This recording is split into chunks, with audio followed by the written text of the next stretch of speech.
Hi everybody, I'm Mike. This is Budget Guns and Gear Reviews. Today we're going to take a look at the Varusteleka Jaakaripuukko by Varusteleka. Stick around, maybe we'll learn something together. The Varusteleka Jaakaripuukko, sold by Varusteleka, which is a Finnish company that sells all kinds of surplus from all over, plus their own line of items, is a this particular model is the 140, which is the 140 millimeter, I guess, 14 centimeter long blade. It is made from carbon steel, although you can get it in stainless. And it comes from the factory with a rough coating on the blade.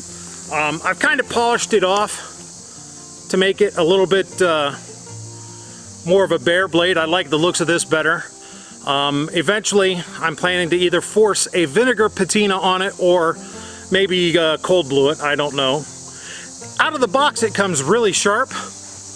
However, I went ahead and, as you may be able to tell, polished it up to 1000 grit on the edge. It has sort of a Scandi grind to it. I generally put a convex edge, 1000 grit convex edge on my blades. I think they hold up better, so that's what I've done to this. It is shaving sharp, as you can see.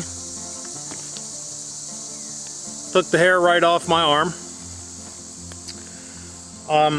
It's designed to be a bushcraft slash soldier type blade. You know, it's meant to take some abuse.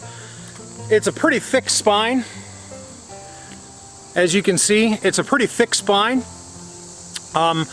Those of you who are looking closely may notice that it is not a 90-degree spine. There is a slight bevel on it. That is because the way they make this, they have a hard steel sandwiched in between layers of softer steel so that you have the hard edge retention capabilities yet have the durability of the softer steel. It is a full tang construction with a hole for a lanyard, which I added, with a rubber overmolded handle. It's very comfortable. I can't detect any hot spots to it. So, you know, at first glance, for like 35 bucks, without 35, 45 bucks, I will put the exact amount up here. You know, at that price, it's pretty hard to beat. I decided I'd go ahead and give it a shot as a more sturdy alternative to my Mora companion. So let's see how it cuts. Right off the bat, I made this tent peg just a little bit too long because I wanted to get it before this curve. So we're going to go ahead and baton through this, cross baton through this piece of wood.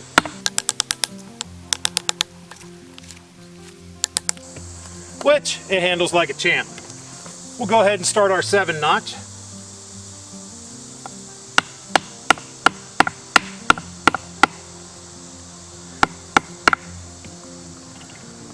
Baton part way through, then go ahead and carve down to our stop cut. By the way, this is a piece of green maple I just cut. Chamfer these edges right here, and actually cut back to this one. By the way, for those that don't know, when you're making a tent peg and you've made your 7-notch, you want to chamfer this edge around here because this is where you're going to be pounding and you don't want it to mushroom out. But you also want to make a slope back to just about the depth of your 7-notch so that you don't hit this part and chip it off. Let's go ahead and finish the tent peg by sharpening this end. Oop, I split this when I cut it, but you get the idea. The knife is capable of doing the work, for sure. Let's go ahead and baton through this piece of walnut. This is seasoned walnut. It's been dead for a couple years, and I just cut it off the tree, and we're going to go ahead and see how it goes through it.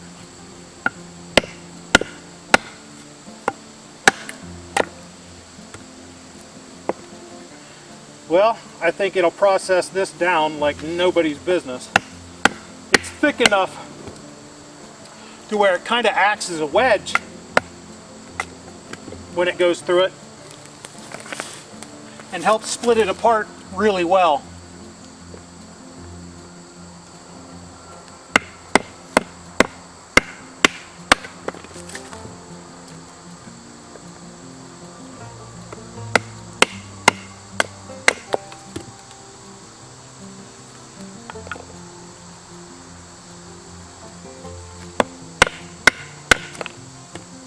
Now let's go ahead and try to do a little bit of feather sticking with it.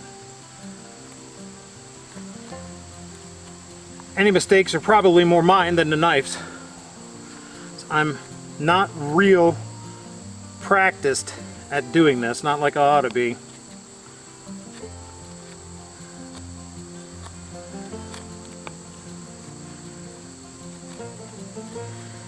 See, I tend to just make a pile of shavings instead of a feather stick.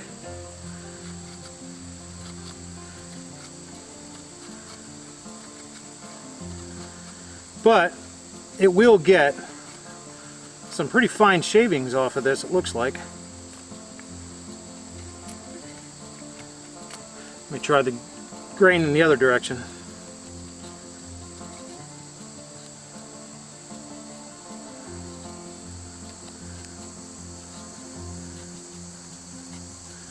There we go, that's better.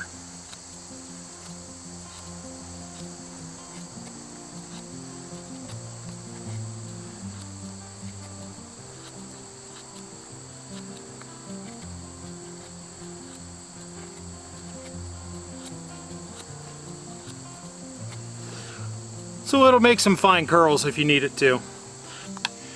As you can see, you have to angle the knife a little bit differently than you would with a 90-degree spine, but you can still get some good sparks. Don't worry, the wood's wet. It rained this morning. Overall, I'm very impressed with this knife for the price. It does not come with a sheath for that price, although you can pay a premium and get a leather sheath with it. It comes with a plastic blade guard, but it doesn't stay on there. It's just basically there to keep it from cutting stuff in the mail. But overall, for the price, this is a good, sturdy field knife, and I think I'm going to get a lot of use out of it. There you have my look at the carbon steel version of the Varusteleka Jaakaripuukko by Varusteleka. If you like what you saw, please like, share, subscribe, consider becoming a patron on my Patreon account, and as always, come on back. Maybe we'll learn something together. What you want?